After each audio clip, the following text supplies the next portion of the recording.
দুনিয়াতে যত অদ্ভুত অদ্ভুত প্রশ্ন সব আপনি মুসা আলাহিস সাল্লামের মাথা থেকে পাবেন। বিভিন্ন বিষয়ে আল্লাহরে প্রশ্ন করতেন। সাইয়েদনা মুসা আলাহিস সাল্লাম আল্লাহরে বললেন, আল্লাহ আপনি আমার এমন একটা জিকির শিখাইয়া দেন যে জিকিরটার শব্দ আপনি আর আমি ছাড়া কেউ জানবে না।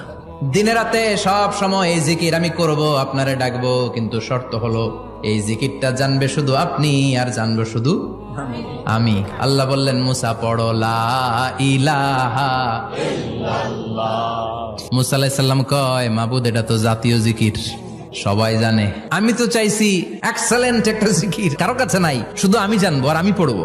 আল্লাহ বললেন, মুসা এই লা ইলাহাকে যদি এক পাল্লায় রেখে দাও, তাম বিশ্ব, সাত আকাশ, সাত জমিনটারে তুলে যদি তুমি আরেক পাল্লায় রেখে দাও, লা রাজাহাত কাফাতু লা ইলাহা ইল্লাল্লাহ, মুহূর্তের মধ্যে লা ইলাহার পাল্লা ভারী হয়ে যাবে। ও মুসা, তুমি যতই এক্সক্লুসিভ জিকির চাও, লা ইলাহার চেয়ে দামি জিকির আমার কাছে নাই।